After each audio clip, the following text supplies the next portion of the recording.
ईश्वर की बात, अगर किसी ने मुझे एक प्लेटफॉर्म दिया तो वो उन्होंने ही दिया। जो छलियों के बीच में रहेगा वो छली करना तो सीखेगा। पर्सनली कोई मेरा इशू है तो मैं अपना एकांत, और अगर मुझे राजनीतिक तौर पर कोई स्ट्रेस है तो मुझे पब्लिक।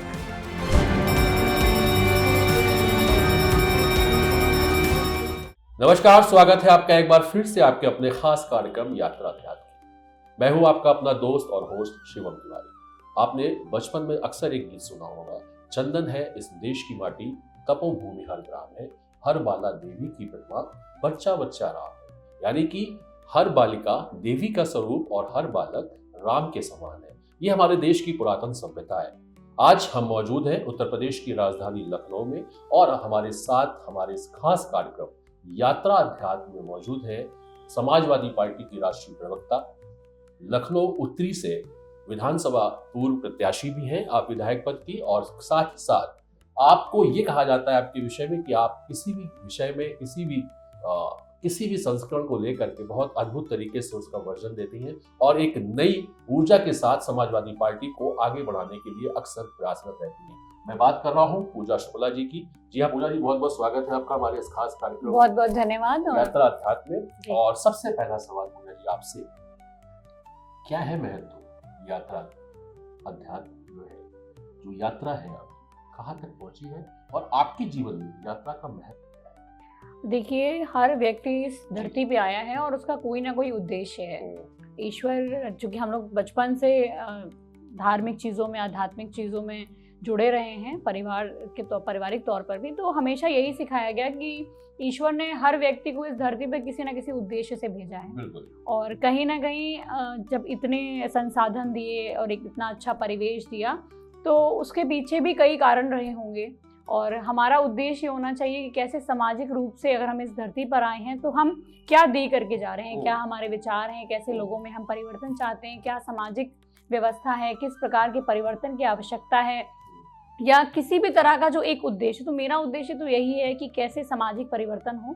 और अगर अध्यात्म की बात करें तो मेरे जीवन में अध्यात्म का बहुत महत्व है, क्योंकि अध्यात्म ही आपको कहीं ना कहीं एक धैर्य देता है, एक शांति देता है, मानसिक शांति। आपने देखा होगा कि आज के समय में लोगों के पास सब कुछ है, धन दौलत, फेम, नेम, सब कुछ है, लेकिन अगर कुछ नहीं है तो वो है मेंटल पीस। और वो मेंटल पीस इसलिए नहीं है क्योंकि आपने अपने आप को कहीं ना कहीं अध्यात्म से नहीं जोड़ा। तो मेरा अपना ये मानना है कि अध्यात्म जीवन में एक स्थायित्व देता है, मानसिक रूप से शांति देता है, और कहीं ना कहीं धैर्य देता है, और एक सही रास्ते पर भी लेके जाता है।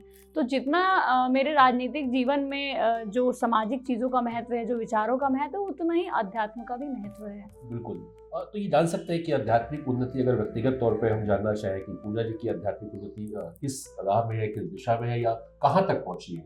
क्या लगता है कि ईश्वर के कितने, मतलब जैसे ना कि कुछ लोग मंदिर जाकर के कभी कभी पूजा करते हैं, कुछ सोमवार को जाते हैं, कुछ मंगल को जाते हैं, कुछ नित्य जाते हैं, कुछ दिन में 4 घंटे पूजा करते हैं, तो वो जो उन्नति है, पूजा जी के पास कितना समय है ईश्वर? देखिए, कहीं ना कहीं अगर ईश्वर की बात करें तो हम लोगों के पास ईश्वर के लिए तो समय, जो हम लोग ईश्वर के लिए निकालते हैं, वो ईश्वर के लिए नहीं समय है, वो दरअसल अपना व्यक्तिगत समय है जो इंसान अपने लिए निकालता है। वो दिन में 5 मिनट भी हो सकता है, 50 मिनट भी हो सकते हैं। आप कितनी देर तक अपने आप को एक जगह केंद्रित करके और एक भाव के साथ और पूरे डिवोशन के साथ बैठ सकते हैं, सो सकते हैं। मंदिर जाना एक अनदर थिंग है कि आप मंदिर जाते हैं, पूजा करते हैं, और हर व्यक्ति जाता है, मैं भी जाती हूँ, और हर व्यक्ति के कुछ स्पेशल एक पॉइंट होते हैं मंदिरों के। कोई चंद्रिका देवी जाता है, कोई वैष्णो, मतलब सबके अपने ईष्ट हैं। तो उसके साथ साथ मुझे लगता है कि जो जन सेवा की भावना है, जो हम लोग जब निकलते हैं, जाते हैं, लोगों से मिलते हैं, गरीब असहाय लोगों, प्रधान भक्ति पे ज्यादा विश्वास? हाँ, कर्म प्रधान भक्ति। और मुझे लगता है जो मेरा मॉर्निंग का टाइम है, मेरा मॉर्निंग का टाइम फिक्स्ड है कि मुझे इतनी देर अपने लिए निकालना है। वो अपने लिए मैं जो अपना एक्सरसाइज है, योगा है, इसके अलावा मैं जो मेरा पूजा का समय है, वो मुझे जितनी देर मंदिर में बैठ करके मन करता है ध्यान लगाने का, मैं उतनी देर ध्यान लगाने का काम करती हूँ। वो 15 मिनट भी हो सकते हैं, वो 20 मिनट भी हो सकते हैं, समय के हिसाब से। और नहीं, मेरा समय नहीं कि मेरा मन कितनी देर तक केंद्रित हो रहा है। कई लोग ऐसा होता है कि मैंने देखा है 5 घंटे पूजा कर रहे हैं, अब उस 5 घंटे की पूजा में वो उसमें बात भी कर रहे हैं, इधर भी। तो वो दरअसल आप एक टाइम को वो कर रहे हो। मतलब भगवान में ध्यान लगाने का मतलब ये है कि आप और ईश्वर, और तीसरी कोई चीज नहीं। आप आंखें बंद करें तो आप, अगर वाकई आप ध्यान केंद्रित कर लेते हैं, तो आप आंखें जब बंद करेंगे तो आप आसपास की वॉइसेस को सुन सकते हैं जो नॉर्मली रूटीन में आप नहीं सुन पाएंगे, आप चलते फिरते नहीं सुन पाएंगे। लेकिन अगर आप यहाँ पे आंख बंद करके और अपने ध्यान को केंद्रित कर लें, ईश्वर की किसी भी एक रूप को आप सोच लें और उस पर ध्यान केंद्रित कर लें, तो आप देखिए कहीं ना कहीं आपको बहुत ही पीसफुल महसूस होगा और आप उन चीज़ों को भी एहसास कर पाएंगे जो एक नॉर्मली आप नहीं कर सकते। वही मेडिटेशन जो है, वही आप उसको पूजा के तौर पे करिए, आप उसको भगवान के मंदिर में बैठ के उनके ध्यान लगाइए या नाम जप करिए या जो भी बेहतर आपको लगे, जो भी आपको इंटरनल पीस दे। इंटरनल पीस बहुत मैटर करता है और आज के टाइम में मैं समझती हूँ कि इंसान के पास अगर मेंटल पीस है तो उसके पास दुनिया की हर चीज़ है। हर चीज़ से संघर्ष कर सकता है, हर चीज़ से संघर्ष करता है। बिना मेंटल पीस के आप संघर्ष ही नहीं कर सकते। आपके विषय में मैं जब इंटरव्यू की तैयारी कर रहा था तो मैंने जब आपको पढ़ना और देखना शुरू किया नेट के माध्यम से और भी चीज़ों के माध्यम से, तो मुझे एक चीज़ पता चली कि 2017 का वो सन था और उत्तर प्रदेश के जो वर्तमान मुख्यमंत्री हैं योगी आदित्यनाथ जी, उनका काफिला जा रहा था और आपने कोई आपका विरोध प्रदर्शन था, आपने काले रंग का झंडा दिखाया। उसके बाद फिर शायद कुछ दिन की आपको जेल भी हुई और आपका ये कह सकते हैं कि राजनीतिक करियर की शुरुआत या सुर्खियों में आप वहीं सर जो है आपका पदार्पण हुआ। आज का दौर, आपकी जो युवा अवस्था है, आप एक महिला है, एक ब्राह्मण परिवार से, मुझे लगता है अमूमन माता पिता, घर के परिवार के लोग अपने बच्चों को यही दिशा और यही राय देते हैं कि भाई पढ़ाई करो, डिजिटल का जमाना है, कुछ अच्छा करो, करियर बनाओ, स्वार्थ भरा जीवन जीने की प्रेरणा अक्सर बच्चों को मिलती है। आपके मन में ये भावना, और ये बड़ी आश्चर्य वाली बात है, कहने में दर्शकों जरूर बड़ा आसान चीज है, बट ये जब आपके ऊपर उस चीज को, वही है ना कि जब बीतती है तब समझ में आता है। तो ये तो कुछ ना कुछ तो आपका एक बहुत बड़ा विजन है, कोई ना कोई तो लक्ष्य है जो आपको ये प्रेरणा देता है, ये ऊर्जा देता है और ये शक्ति देता है, जिसकी वजह से आप लगातार संघर्षरत हैं। आप चुनाव भी किसी कारणवश आप नहीं उसमें जीत पाए, लेकिन लगातार जो आपका फैन फॉलोइंग है या जनता के प्रति जो आपका आकर्षण है या जनता आपके प्रति जो आकर्षित है, ये शक्ति आती कहाँ से? ये तो मैं मानती हूँ कि मेरे पूर्वजों का आशीर्वाद होगा या ईश्वरीय कोई कृपा है जी। जो मुझे कभी हारने नहीं देती है, कभी नहीं हारने देती। मतलब ये मेरा बहुत ही पर्सनल है कि जब जो मेरा नेचर है वो काफ़ी रिबेलियस है। मतलब मैं कोई चीज़ गलत है तो उसको टॉलरेट नहीं कर पाती। मुझे लगता है नहीं ये गलत है तो मुझे कहना चाहिए। क्या निर्णय होगा, क्या इसके बाद का परिणाम है, मैं नहीं सोच पाती हूँ। मुझे लगता है कि नहीं ये गलत है तो मुझे कहना ही ये गलत है। तो जब रही बात जो सुर्खियों में आने की बात, तो देखिए मैं तो 2012 के बाद से जब निर्भया मूवमेंट हुआ उसमें मैं काफ़ी छोटी थी लेकिन मैं सक्रिय थी। अच्छा। स्कूल टाइम की बात है। फिर मैं ग्रेजुएशन में नहीं यहाँ चुनाव ही नहीं हुआ। अच्छा। तो मैं लखनऊ विश्वविद्यालय में सक्रिय रही और लखनऊ विश्वविद्यालय में मैंने बहुत काम किया, मतलब संघर्ष किया कि सही चीज़ें क्या हो। हाँ ये बात सही है कि उस समय की जो गवर्नमेंट थी वो अखिलेश यादव जी मुख्यमंत्री थे, तो इस तरह की प्रॉब्लम हमें नहीं फेस करनी पड़ती थी। ये थाने पुलिस मुकदमे जो भी एक पॉजिटिव बातचीत हो सकती थी और जो भी मुद्दे होते थे उस पर काम होता था। 2017 के बाद क्या हुआ कि जब हम लोगों ने प्रोटेस्ट किया तो प्रोटेस्ट का जो परिणाम था उसने हमें सुर्खियों में ला दिया कि आपने 1 महीना जेल भेज दिया सिर्फ इसलिए कि किसी ने आपके काफिले को रोक दिया। मुख्यमंत्री तो हम ही लोग चुन के बनाते हैं ना, तो मुख्यमंत्री से बात करने का भी हम सबका अधिकार है। हाँ हमने कई बार प्रयास किया, उसके बाद हमें झंडा दिखाया, ये नहीं कि हमने डायरेक्टली झंडा दिखा दिया। हाँ अखिलेश यादव जी ने मुझे एक मंच दिया और मैं मानती हूँ कि ईश्वर के बाद अगर किसी ने मुझे एक प्लेटफॉर्म दिया, एक पॉजिटिविटी दी या एक सपोर्ट दिया या एक आशीर्वाद कह लें अभिभावक के तौर पे, तो वो उन्होंने ही दिया। और आज इसीलिए लोगों ने मुझे मौका मिला और मेरे जैसे अनगिनत लोग हैं जिनके अंदर प्रतिभाएं हैं। मेन मामला होता है आपको मौका कैसे मिले, तो ईश्वरीय कृपा तो है ही और उन्होंने मुझे मौका दिया। और कहीं ना कहीं जब मैं जेल गई, तो मैं आपको बताऊँ, मैं जेल गई तो मैंने चीज़ों को बहुत बहुत ही करीब से समझा, जो चीज़ें मैंने कभी नहीं देखी थी। वो तो मतलब अच्छा अनुभव था, कह सकते हैं कि बहुत कुछ जानने और समझने को मिला। देखिए हर चीज़ में पॉजिटिविटी छुपी हुई है। अगर मैं जेल गई तो उसमें भी कुछ ना कुछ पॉजिटिव रहा होगा और मैंने बहुत कुछ देखा सीखा और मैं सुबह ध्यान लगाती थी वहाँ पर भी। तो वो जो टाइम था ना, वो तो उससे ज़्यादा टाइम तो वो कहीं मिल ही नहीं सकता है।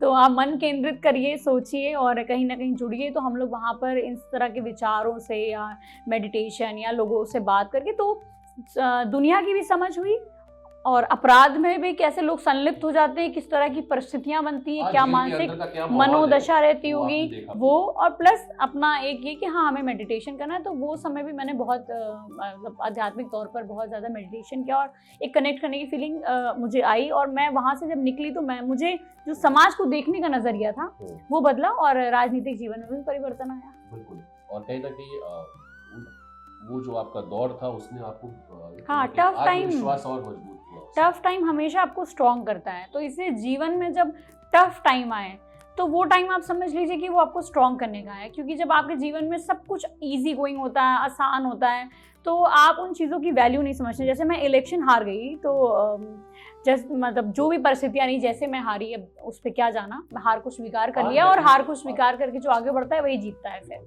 तो मैंने उस हार को स्वीकार किया और मैंने अपने लोगों से यही कहा कि ये जो हार मिली है वो बहुत कुछ सिखाएगी। अगर मैं जीत जाती तो शायद मैं आज इतनी ज़्यादा जो एक उस पद के लिए जो एक पोटेंशियल लगता है, जो एफर्ट लगते हैं, जो संघर्ष है, जो मेहनत है, जो लोगों को समझने की क्षमता है, लोगों को भी समझ में आया कि हाँ उनको मुझ पर भरोसा करना चाहिए था। और मुझे भी बहुत कुछ सीखने को मिला। ये एक तरह से बुरा ही समय है जो चल रहा है, लेकिन हाँ इस बुरे समय में कितने मेरे अपने हैं, कैसे लोग होते हैं, किस तरह का व्यवहार होता है, कैसे सोसाइटी रन करती है, तो ये सब भी बहुत कुछ बारीकी से सीखने को मिला। तो हार में भी मेरे लिए जीत है।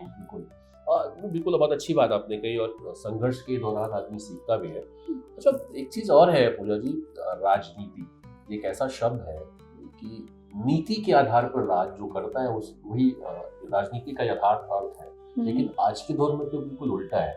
अब जैसे कि बहुत छोटी सी बात मैं समझाना चाहता हूँ आपको कि जैसे किसी के साथ किसी ने कोई छल कपट कर दिया, कोई धोखा दे दिया या स्वार्थ भरा अपने ही लिए उसने कोई फायदा लिया, तो लोग अक्सर ये कहते सुने जाते हैं यार मेरे साथ राजनीति हो गई। तो जब वो राजनीति हो गई और जो ये देश में और प्रदेश में राजनीति चल रही है, दोनों में फर्क है ना, पहली चीज। दूसरा, क्या एक आध्यात्मिक व्यक्ति आज के दौर की नकारात्मक राजनीति में एक सफल राजनेता?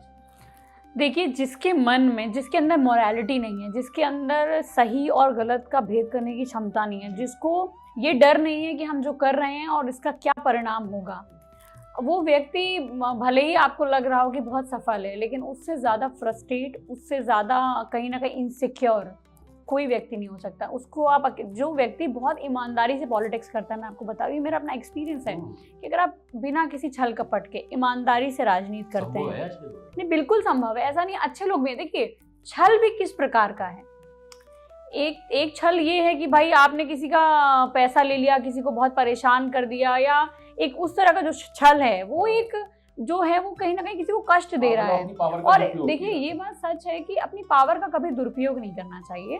और तो लगती ही है लोगों की, और ये हम लोगों को लगता है, लेकिन हमने देखा है कि बहुत सारे ऐसे लोग हैं जो छल से पैसा कमाते हैं या अपना राजनीति में आगे बढ़ते हैं, लेकिन ना उन पे मेंटल पीस है, ना उनके पास हेल्थ है, और अगर आप कहीं ना कहीं देखिए तो बहुत परेशानियों में है उनका जीवन, और वो उसी इनसिक्योरिटी को लेकर के समाज में आकर के उसी तरह की नेगेटिविटी।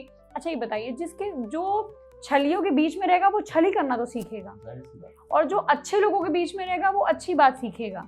तो कहीं ना कहीं मुझे ऐसा लगता है कि आज के दौर में कठिन है, बिल्कुल समय लगता है, लेकिन अंततः जीत तो सत्य की होती है। कौरवों के पास इतनी बड़ी सेना थी, हर तरह के योद्धा थे, लेकिन वो इतने महान योद्धा भी अधर्म की तरफ से लड़ रहे थे। तो अंततः 5 पांडव और उनके साथ भगवान श्री कृष्ण, तो धर्म की तो जीत हुई। तो आप दिखने में हमेशा जो ऐसे लोग होंगे वो बहुत ताकतवर और बहुत बड़े लगेंगे, लेकिन अंदर से पूरी तरह से खोखले होते हैं वो लोग, कोई विचार नहीं। और उनके जाने के बाद इस दुनिया में, आप जब इस दुनिया से जाते हैं तो वो क्या छोड़ के जा रहे हैं, भी तो देखिए कितने लोग याद करते हैं ऐसे लोगों को। नुकसान तो आम जनमानस को हाँ बिल्कुल होता है, बिल्कुल होता है, और आम जनता को भी ये समझना पड़ेगा कि हम किस व्यक्ति को चुन रहे हैं। ये समझ कैसे? अच्छा देखिए, मैं हमेशा ये बात कहती हूँ कि बड़े गाड़ियों के काफिले के पीछे मत भागिए। बहुत ज़्यादा लोग पावरफुल जिसके साथ दिख रहे हैं, या किसी का बैंक बैलेंस में कहती हूँ 1000 करोड़ रुपए हो, तो उससे जनता का क्या लाभ है? तो जनता को ये सोचना होगा कि आप पैसे वालों की तरफ, पावरफुल लोगों की तरफ भाग रहे हो, जा रहे हो, ये कभी आपका भला नहीं कर सकते।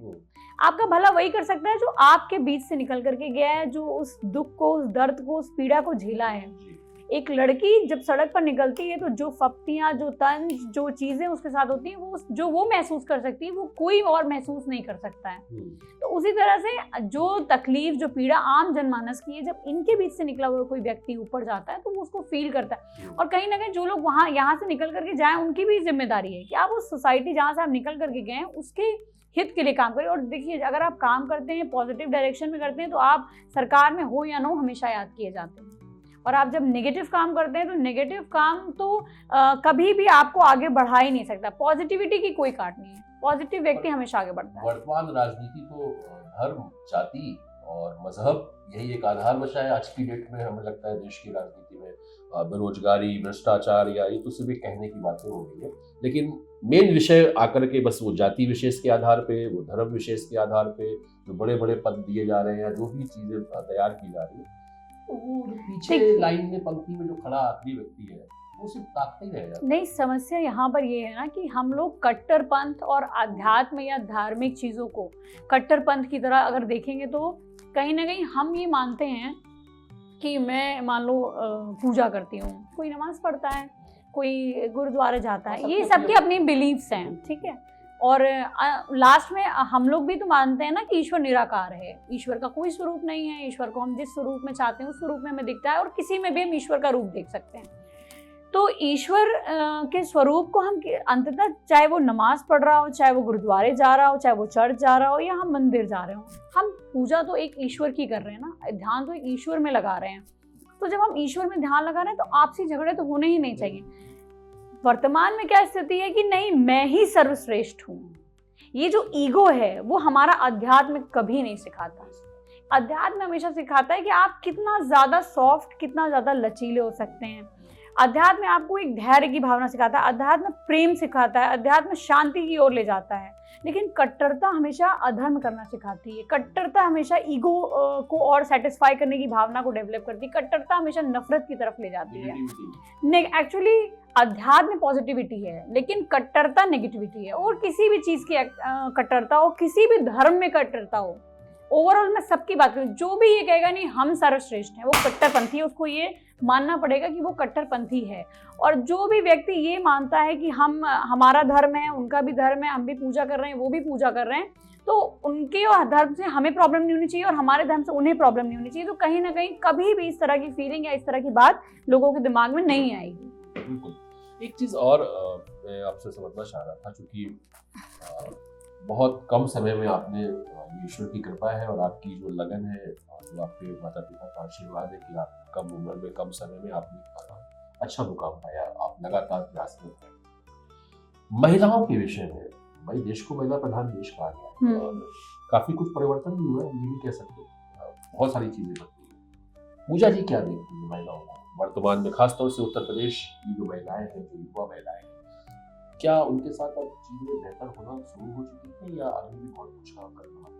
देखिए, महिलाएं बहुत जागरूक हैं, इसमें कोई डाउट नहीं है, लेकिन कहाँ की महिलाएं जागरूक हैं? अर्बन कॉन्स्टिट्यूएंसीज में, अर्बन एरियाज में। अभी भी जो हमारे रूरल एरिया में या उत्तर प्रदेश से जो 500 किलोमीटर 400 किलोमीटर दूर किसी गांव में महिला रह रही है, वो भी जागरूक नहीं है। तो अगर हम हम अगर चंद लोगों को देख करके ये कह दें कि पर जागरूक हो गए हैं तो ये गलत होगा। हाँ, ये जरूर एक्सेप्ट करना होगा कि चेंज हो रहा है, पॉजिटिव चेंज हो रहा है।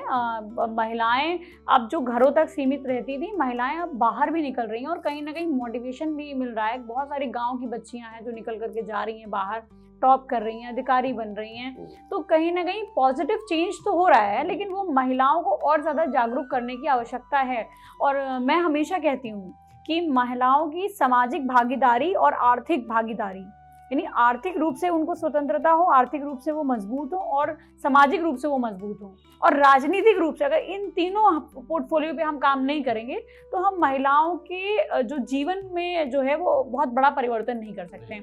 अगर हम सामाजिक रूप से महिलाओं को सशक्त करें, वो निकलें, उनके अंदर कॉन्फिडेंस एक हो कि वो कहीं पे भी जॉब कर सकती हैं, अपनी बात रख सकती हैं, जो भय है वो एक तो हमें निकालना पड़ेगा, क्योंकि वो बहुत सालों का भय है, वो धीरे धीरे ही निकलेगा। अगर मुझे रात को 2 बजे कोई अकेले कह दे कि सुनसान सड़क पर चले जाओ, तो मुझे डर लगेगा जाने में, क्योंकि मैं तो हर तरह से समृद्ध हूँ ना, मैं तो सामाजिक तौर पे भी, राजनीतिक तौर पे भी और आर्थिक रूप में भी मैं किसी। लेकिन अगर मुझे कोई आधी रात में 2 बजे कह दे कि आप सड़क पर चले जाओ, तो मुझे डर लगेगा, क्योंकि ये एक साइकोलॉजिकली हम लोगों के अंदर आ गया है और उसको निकलने में टाइम लगेगा।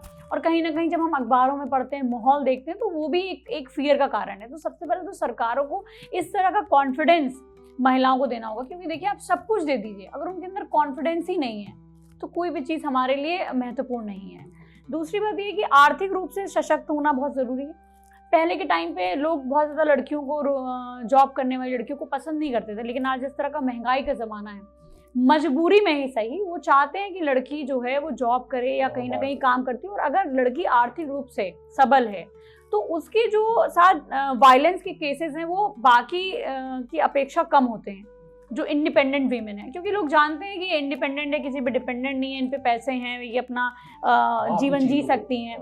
फिर आती है आपकी राजनीतिक भागीदारी, जो सबसे महत्वपूर्ण है।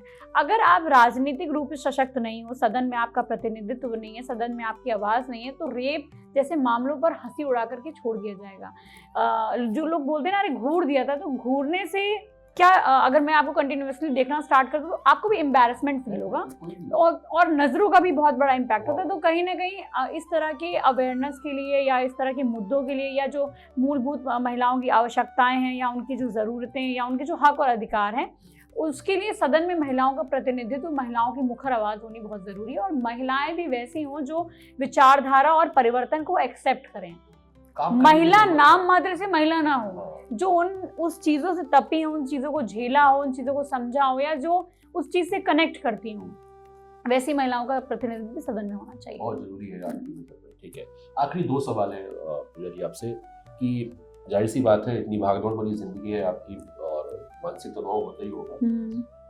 क्या जब मानसिक तनाव ज्यादा होता है, क्या इच्छा क्या करती है? मतलब क्या एकांत में बैठ जाना, ध्यान करना, जाप करना, तप करना, या भजन सुनना, या पाठ करना, मतलब उस समय पूजा जी क्या करती, कैसे अपने आप को फिर से देखिए तैयार करती? मेरे साथ क्या है ना, कि जब राजनीतिक तौर पर कोई तनाव, जैसे मान लीजिए कोई पर्सनल इशू हो या कोई भी प्रॉब्लम issue। हो, तब तो मैं एकांत प्रेफर करती हूँ। मुझे बहुत ही एकांत चाहिए होता है, मुझे बहुत ज़्यादा अपनी बात किसी से कहने की आदत नहीं है, तो मैं बहुत एकांत पसंद हूँ। मैं जितनी ज़्यादा एक्सट्रोवर्ट लगती हूँ, मैं उतनी ज़्यादा इंट्रोवर्ट भी हूँ।